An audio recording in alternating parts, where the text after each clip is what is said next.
سلام، تو این ویدیو میخوام بهتون یاد بدم که بدون استفاده از هیچ نرم افزاری و فقط با خود آیفون تمام عکساتون رو اونجور که دوست دارین ادیت کنید. اضافه کنم که شما همینطور که میبینید تو تصویر خیلی راحت میتونید یه تصویر رو انتخاب کنید و آوتو رو بزنید. خیلی ساده به عنوان پیش‌فرض یه سری تنظیمات رو خود آیفون اعمال میکنه. اما حالا میخوایم ما دستی و تک تک و جز به جز همه این آپشن‌ها رو با هم بررسی کنیم و ببینیم دقیقاً کاربرد اینا چیه. خب اولین گزینه اکسپوژر که برای تیره کردن یا روشن کردن تصویر استفاده میشه. ما اکسپوژر رو انتخاب میکنیم و اعمال میکنیم و تغییرات رو خیلی واضح میتونیم ببینیم. گفتم برای روشن کردن یا تیره کردن تصویر به کار میره. گزینه دوم بریلیانس که برای درخشندگی و درخشش استفاده میشه. تو بخش خاصی هم تاثیر میذاره. میبینید تو جاهای خاص مثلا اونجایی که روشن هستن اصلا هیچ تغییری اعمال نمیکنه. به این گزینه اشاره کنم که فرض میگیریم من از این افکت خوشم اومده یا از افکت قبلی که اعمال کردم خوشم نیومده. خیلی راحت میتونید با کلیک کردن روی همون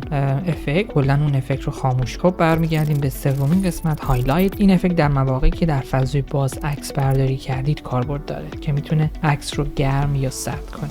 الان عکس رو سردتر کردیم. الان میریم یه کمی که عکس رو گرمتر کنیم. میبینید نقاطی که رنگ دارن رو خیلی گرمتر نشون میده. چهارمین گزینه شادوزه که زیاد کردنش و کم کردنش خب اسمش روشه. رو سایه ها بیشتر تاثیر میذاره. با افزایش و کاهش هر کدوم از اینا میتونید سایه ها رو پررنگتر یا کم رنگتر کنید. این هم ما یکم تغییر میدیم. کانتراست که تو لغت به معنی تضاد تعریف شده، تاریکی رو بیشتر تاریک میکنه و روشنی رو بیشتر روشن میکنه. من الان کانتراست رو کم میکنم و به نظرم افکت خیلی خوبی روی عکسم اعمال میکنه. من اینو نگه میدارم. گزینه بعد گزینه برایتنس، روشن شدن یا تیره کردن کلی تصویر تاثیر میذاره. ببینید خیلی روشن میکنه برایتنس یا خیلی دارک میکنه و من ترجیح میدم که برایتنس رو حالا یه مقداری کمتر کنم، مثلا -8 یا -10 حدودا خوبه. گزینه بعدی گزینه بلک پوینت که اسمش روشه، فقط روی نقاط سیاه رنگ تاثیر میذاره و با افزایش و کاهشش رو به خاکستری میبره. اگر کاهش بدیم این نقاط سیاه حالا ما مقداری اضافه میکنیم به تصویرمون.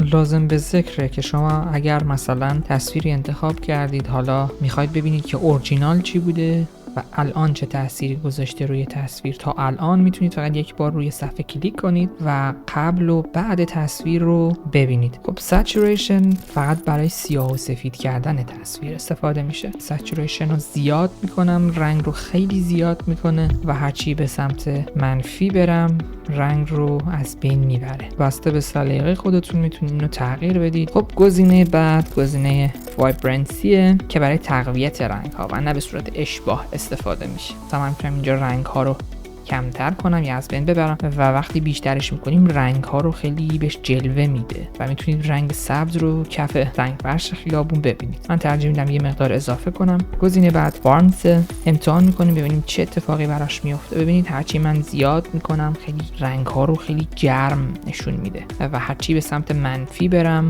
خیلی عکس رو آبی تر میکنه و به سمت سرد میبره. من یه مقداری دوست دارم اینو گرمتر نشون بدم. 13 تا کافیه. گزینه بعدی گزینه تینت، تو لغت به معنی رنگ ترجمه شده. به نظر میرسه که همه چیز بیشتر به رنگ سرخابی یا ارغوانی یا در مواقعی سبز نشون داده میشن. ارغوانی و وقتی کم میکنیم به سمت سبز کشیده میشه. کم میکنم چون فکر میکنم تصویرم این آپشن رو نیاز نداره. خیلی راحت میتونیم خاموشش کنیم اگه دوست نداشتیم. گزینه بعدی گزینه شارپنس، تو لغت دوباره به معنی تیزی لبه ها معنی شده. وضوح کلی عکس رو افزایش میده. با افزایش یا کاهش این آپشن همونطور که در تصویر میبینید رنگ های اشیا رو از هم جدا میکنه. ببینید من هرچی زیادتر میکنم و الان من زوم میکنم خیلی تصویر رو اینجا خیلی کاملا مشخصه، کاملا رنگ ها رو از هم جدا کرده و خب حالا یه مقدارش خوبه، اما وقتی زیاد میشه دیگه هر چیزی زیادیش هم خوب نیست. من یه مقداری شارپنس میدم و فکر میکنم کافی باشه.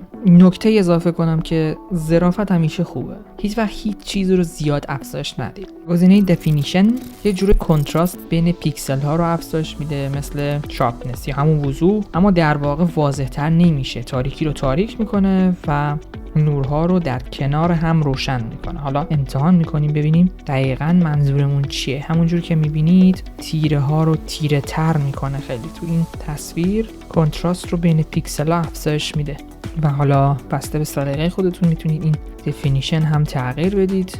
گزینه بعدی نویز ریداکشن. مواقعی که شب شما عکس میگیرید نویز ریداکشن خیلی تو چشم میاد، چون خیلی تصویری که نور کمی داشته باشه نویز زیادتری داره و با این گزینه میتونید تا اونجایی که حالا ببینید تا اونجایی که امکان داره نویز تصویرتون رو بگیرید و تصویر رو خیلی اسموت‌تر و خیلی روون‌تر کنید، صافتر به اصطلاح کنید. تصویر من چون روز گرفته شده نیاز به این گزینه نداره، پس باز از این گزینه رد میشیم. خب یه توضیح بدم راجع به نویز عکس. نویز عکس زمانی رخ میده که شما مثلا توی محیط کاملا کم نور هستید و خب دوربین خیلی خوبی هم ندارید، مثل با دوربین‌های گوشی‌ای که استفاده میشه روزمره، و توی این مواقع نقطه نقطه‌ای رو تصویرتون میاد که وقتی زوم میکنید انگار پیکسل خرابی یا از بین رفتن پیکسل و تا حدودی هم میتونید با این گزینه با این ریداکشن کمشون کنید، اما خب نتیجه فوق‌العاده‌ای هم نمیگیرید. گزینه بعدی گزینه نت. با این گزینه میتونید هاله مشکی رنگ تو اطراف تصویرتون اضافه کنید که خب میتونه برای مخفی کردن اطراف یا حتی سینمایی تر کردن تصاویر به کار بره. تمام قسمتاش رو براتون توضیح دادم. گزینه وسط یا همون فیلتر که روی اون تغییراتی که اعمال کردید باز هم میتونید فیلتری جداگونه اعمال کنید، مثلا ویوید یا ویوید وارم. اینا گزینه‌ای هستن که خود آیفون به صورت پیش‌فرض گذاشته که شما نخواهید با اون گزینه قبلی عکسی رو ادیت کنید. میتونید همشون رو چک کنید ببینید کدومشون دوست دارید و به تصویرتون اعمال کنید. گزینه بعدی گزینه کراپ هست. با این گزینه خب با اولین گزینه ببینید میتونید زاویه بدید، با این گزینه میتونید تغییراتی که دوست دارید رو اعمال کنید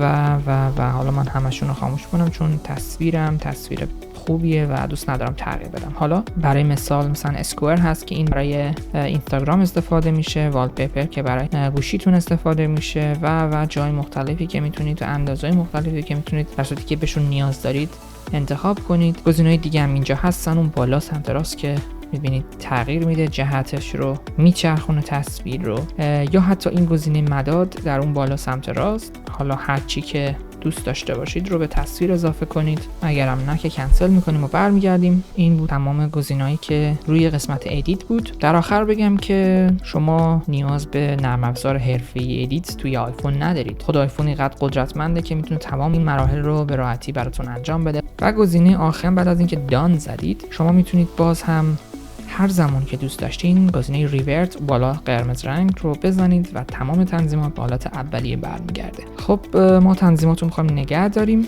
امیدوارم که از ویدیو لذت برده باشید و مثل همیشه به یاد گرفتن ادامه بدید.